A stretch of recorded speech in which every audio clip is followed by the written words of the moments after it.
Entourer ne signifie pas être soutenu. Apprenez à distinguer la foule de vos alliés. Mesdames et messieurs, bonjour à tous. Bon réveil matinal et bienvenue sur Fona Souba, votre rendez-vous matinal d'information et de divertissement sur Esaïe Télévision. Très heureux de vous retrouver encore une fois ce vendredi à suivre d'un instant à l'autre Boulot Info avec Elisabeth Iladia. Au sommet de ce matinal, le centre de santé de Guilmaro dans la commune de Kouandé renforce ses services avec l'arrivée d'un nouveau médecin. Le prix des noix de cajou pour la campagne 2024-2025 est désormais fixé à 375 francs CFA le kilo. Les combats s'intensifient autour de Saké dans l'est de la RDC, provoquant des déplacements massifs de la population. Après Boulot Info, on va poursuivre avec la Minute Sport. Dans la Minute Sport de ce matin, le président de la Fédération béninoise de football, Mathurin de Chacus, en visite sur le chantier du Centre d'excellence de football féminin de l'Okosa en Détroit féminine de la France. Abamon Ayomi de Noélie fait son retour sur le terrain après sa blessure. Manchester United remporte le match contre Rangers 2-1 en Europa League. Après Boulot Info, autant pour moi, et la Minute Sport, on va poursuivre avec l'Astuce Santé. Pour ce matin, Sylvie Dedéo nous donnera les bienfaits de la carotte sur les yeux. L'artiste du jour sera avec Elvik Umbetoro. Dans cette rubrique, la lumière sera mise sur le groupe Koburu Brass Band. Voilà tout pour Fona Souba de ce vendredi. On démarre sans plus tarder avec Boulot Info et la Minute Sport.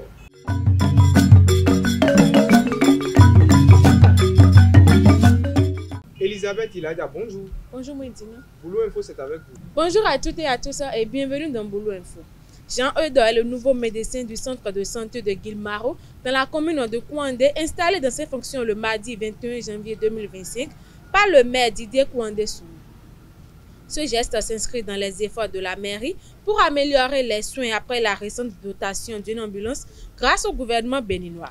La cérémonie d'installation s'est déroulée en présence du médecin-chef de la commune et du premier adjoint au maire. La campagne de commercialisation des noix de cajou 2024-2025 se déroulera du 30 janvier 2025 au 31 mai 2025 avec un prix fixé à 375 francs CFA le kilo. Une production de 225 000 tonnes est attendue cette année contre 201 000 tonnes lors de la précédente campagne. Les ministres de l'Agriculture et du Commerce sont mobilisés pour garantir le bon déroulement des opérations. Dans la ville de Parakou, précisément dans le quartier Arafat 2, la population est confrontée à un problème d'électricité. À une certaine heure, le quartier est plongé dans l'obscurité et l'insécurité est de plus en plus grandissante. Suivez ce reportage de Elvik Umbetoro, Mouidine Lawani et Sylvie Dedéo. Dans le quartier Arafat 2, la réalité est tout autre. Le manque d'électricité est le grand problème auquel la population est confrontée.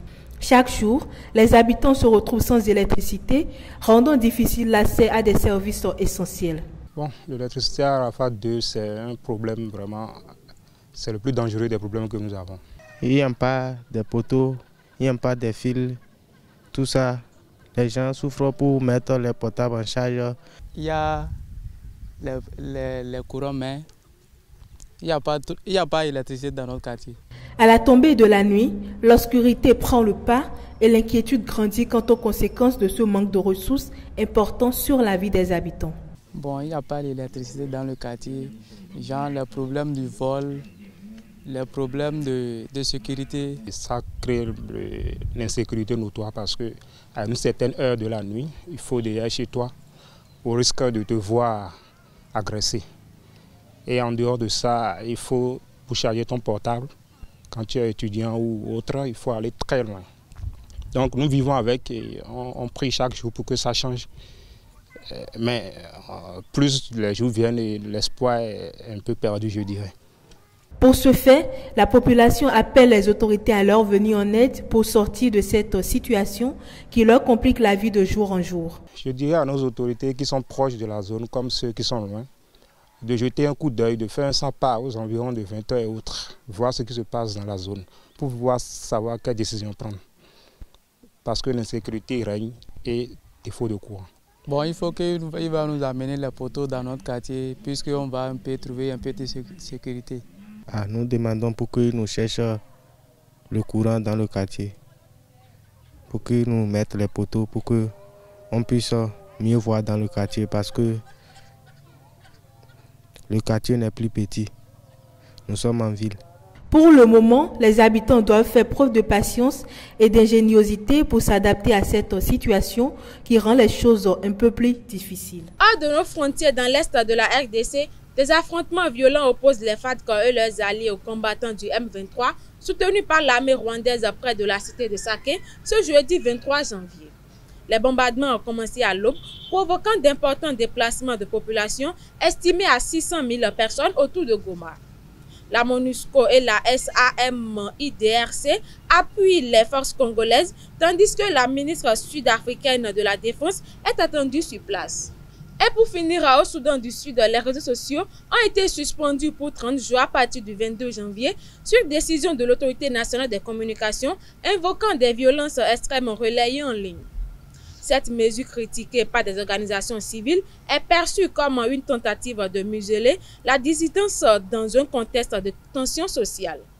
La décision pourrait être levée si la situation se stabilise, mais les critiques dénoncent un abus de pouvoir par le gouvernement. C'est tout pour Boulou Info de ce matin. Merci de nous avoir suivis.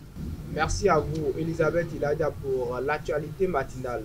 À présent, chers internautes, je vous invite à suivre la Minute Sport avec Elvic Umbeto.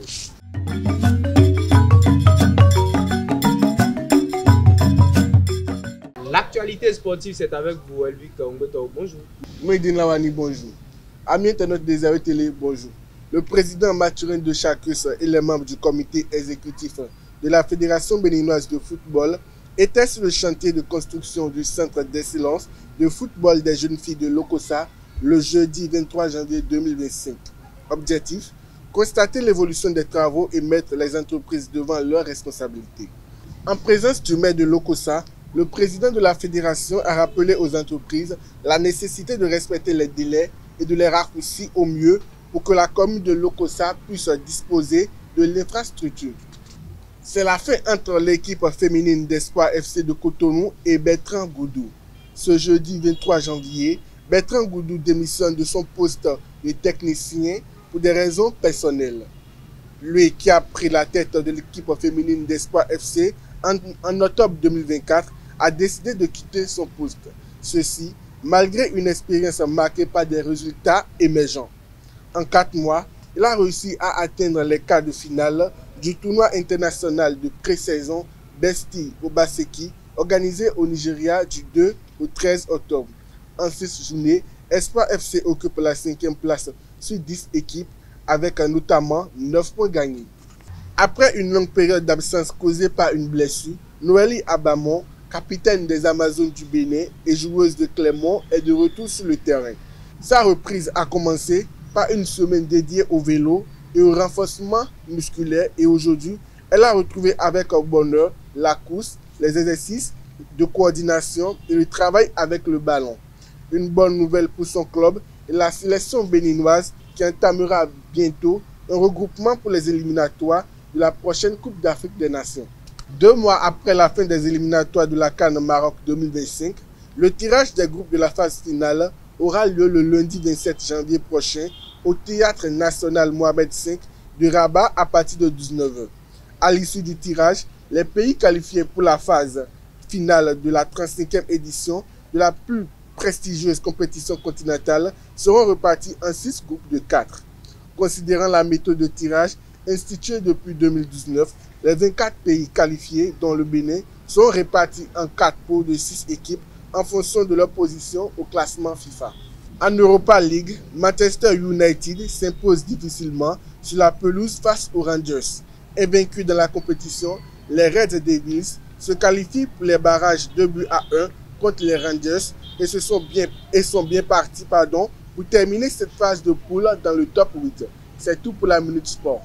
Merci à vous, Elvic Umbeto, pour l'actualité sportive de ce matin. À présent, chers internautes, on passe du côté de Sylvie Dedeo pour l'Astuce Santé.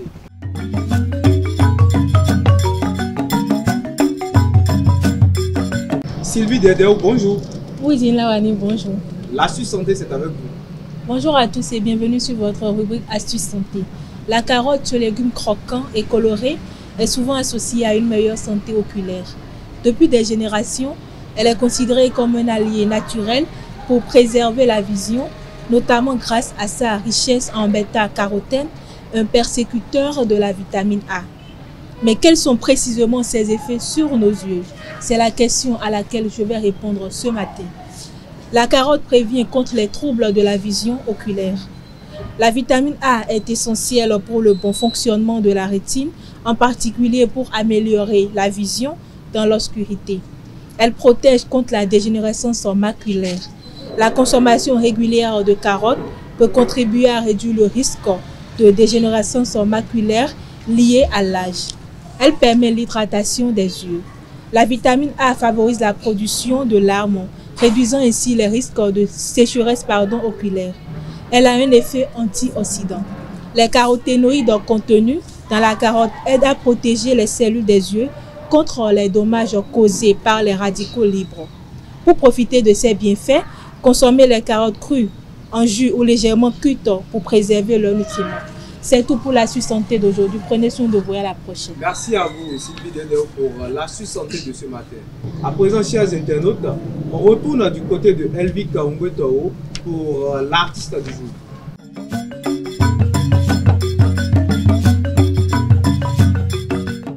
L'artiste du jour, c'est également avec vous, Elvik Ongwetao. Bonjour à nouveau, Moïse Lawali. Bonjour, Elvik Ongwetao. Amis internautes, à nouveau bonjour. Le groupe Kobourou Brass Band Bénin incarne la fraîcheur et la promesse de la jeunesse musicale du nord du Bénin, précisément à Parakou. Depuis plus de 4 ans, ce groupe émérite trace son chemin, animé par une passion pour l'art de la fanfare. Leur mélodie résonne avec l'authenticité des terres du Nord, mêlant les sonorités envoûtantes des cuivres au rythme enjoué des percussions traditionnelles. Ce répertoire du groupe, encore en gestation, puise son inspiration dans les racines profondes de la culture locale, promettant une expérience musicale à la fois familière et innovante. Fusionnant tradition et création, Kobourou Brass Band incarne l'espoir pionnier de la jeunesse artistique béninoise.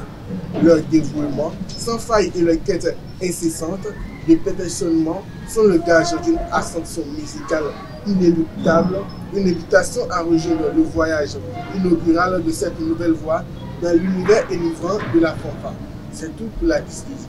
Merci une fois encore, Elvik Ongwetao, pour l'artiste du jour de ce matin. À présent, chers internautes, je vous invite à suivre Parlons-en avec nos différents intervenants.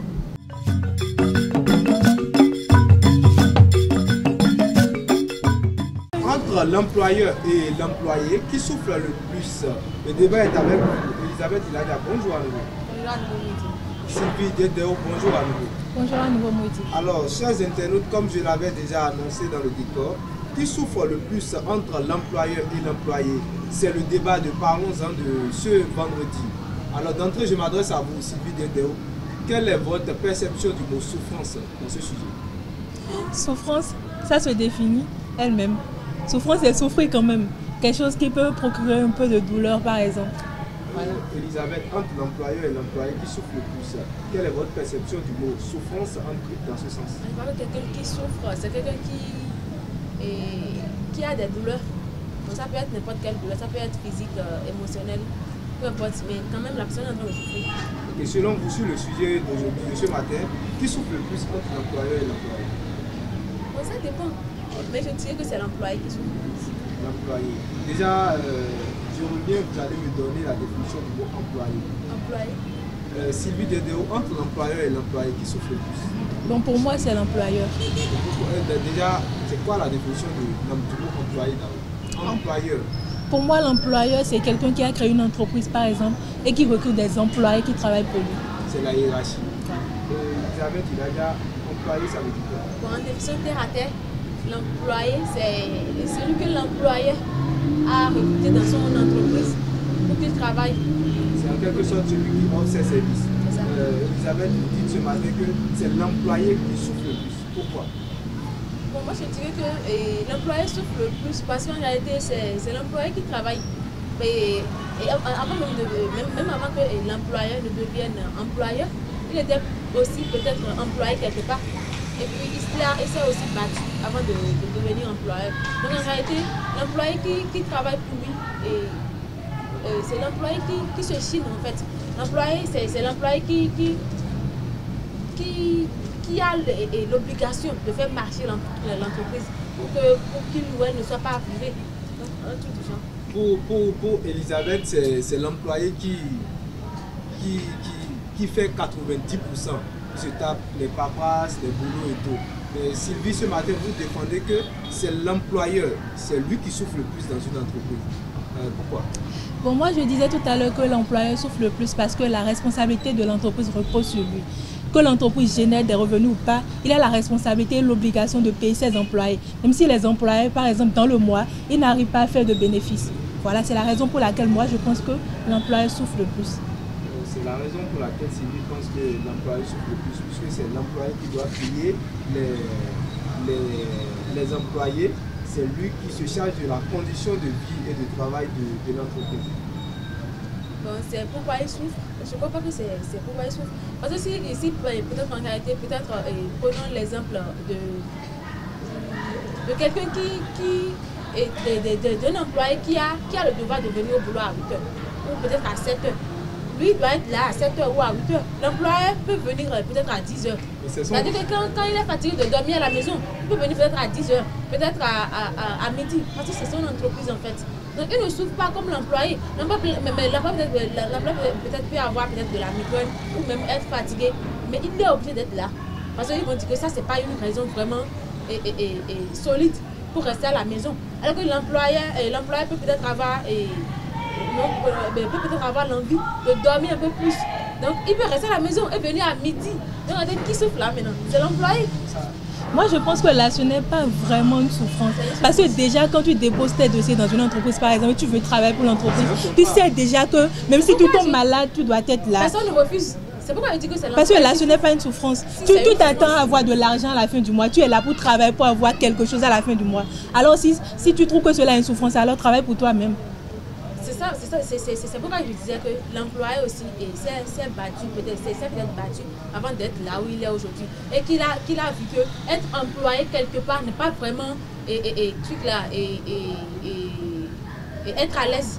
Donc, c'est-à-dire que tu es employé quelque part, ne veut pas dire que tu seras à l'aise. Et en plus de ça, l'employé travaille, peut-être l'employé travaille très très dur. Pourtant, roule peut-être une moto qui est vraiment démodée. L'employeur vient peut-être au boulot à midi, mais vous voyez, il roule dans un véhicule vraiment chic. Elisabeth, vous basez sur les détails. Est-ce que ne pensez-vous pas que l'employeur en question, il est confronté à plusieurs défis? Puisque quand vous avez défini tout à l'heure souffrance, vous avez dit que ce n'est pas que physique. Oui, la souffrance est mentale. Maintenant, l'employé, c'est quelqu'un qui a, c'est l'entrepreneur en quelque sorte. C'est lui qui a la création.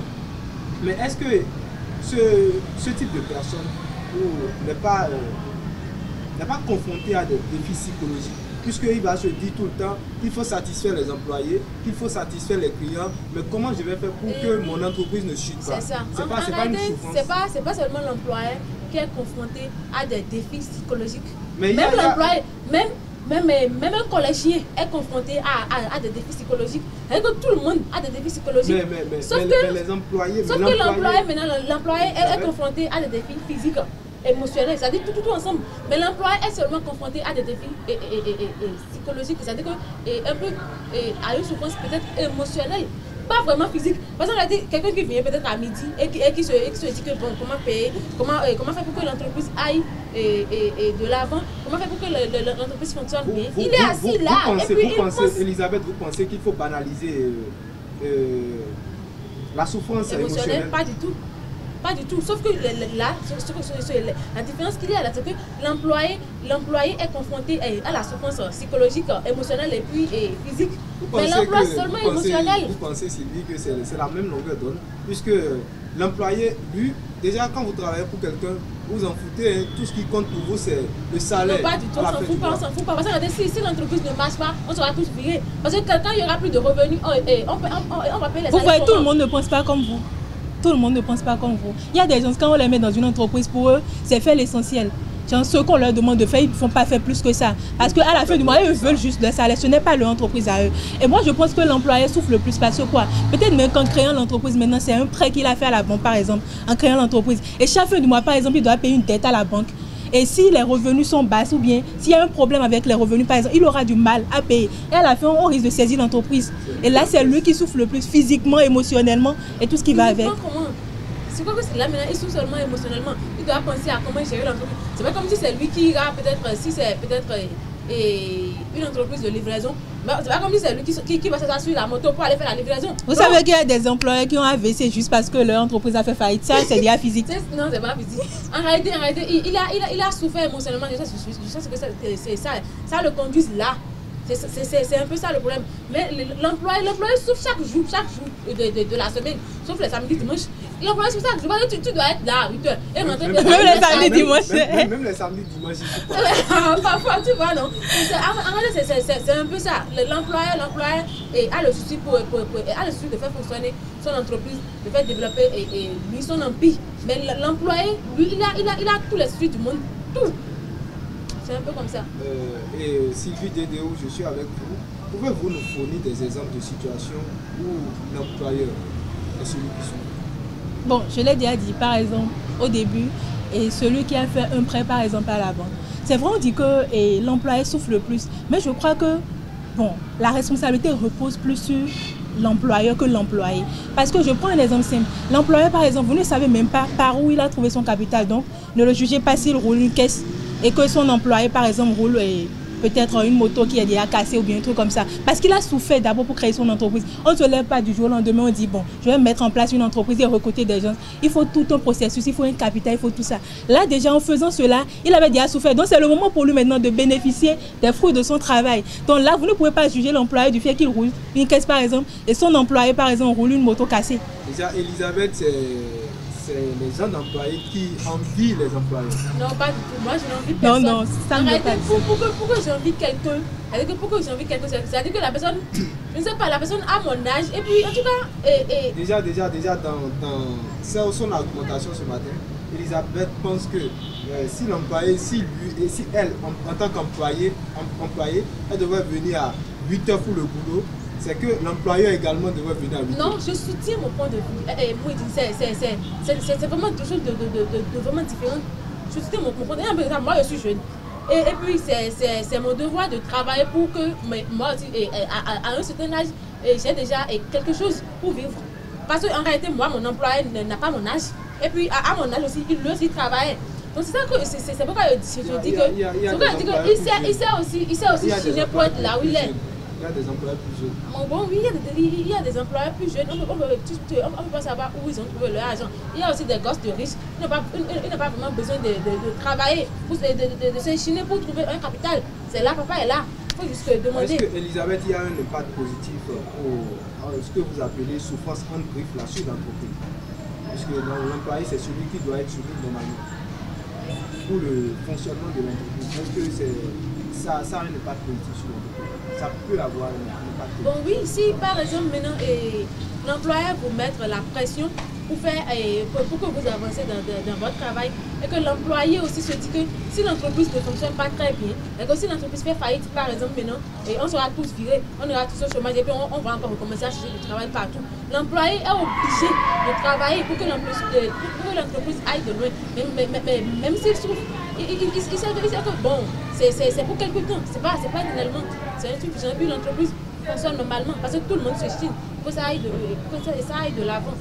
Sylvie Dédéou, pour que tout évolue dans une entreprise, qu'est-ce qu'il faut faire pour régler ces problèmes de souffrance en entreprise? Bon, moi je crois que dans une entreprise, tout n'évolue pas forcément comme on veut. Et c'est dans la plupart des entreprises, ça se passe comme ça. Des fois même tu embauches des employés qui s'enrichissent sur ton dos. Ils font des détournements de fonds et c'est après plusieurs années que tu le sens. Plusieurs années où l'entreprise est presque au bord de la ruine que tu sens cela. Donc moi je crois que la souffrance dont on parle ici, c'est partagé au fait. Et c'est partout. Je ne vais pas dire forcément que c'est l'employeur seul qui souffre. C'est vrai que l'employeur aussi souffre, mais pour l'employeur, est beaucoup plus assez. Voilà. C'est lui qui endosse toute la responsabilité. Et Elisabeth, la même question que Sylvie. Pensez-vous que qu'est-ce qu'on doit faire pour régler ce problème de souffrance en griffe t'entends avec l'employeur que le travail? Moi, je crois que quand l'employé doit savoir que s'il travaille très bien, c'est-à-dire qu'un jour, lui aussi sera employeur. Et ce qu'il n'aimerait pas que ses employeurs le fassent, qu'il ne le fasse pas à son patron, à son employeur. Et puis l'employeur aussi doit savoir qu'il est passé par là. C'est-à-dire que quelqu'un qui n'a pas pris dans le compte bancaire de maman ou de papa, quelqu'un qui a travaillé, qui est arrivé là, il doit savoir qu'il est passé par là. Et si à un moment donné, c'est-à-dire qu'à un moment de sa vie, il se sentit mal par rapport à la pression où son patron ou son employeur lui fait passer. C'est-à-dire que maintenant, il doit aussi savoir que bon, il doit réduire la pression sur ses employés. Parce qu'en réalité, la route tourne. La route tourne. Merci à vous, Elisabeth Yaga. Merci Sylvie Dedeo. Chers internautes de Esaïe Télévision, c'est tout pour Fona Souba de ce vendredi. Merci de nous avoir suivis et à très bientôt.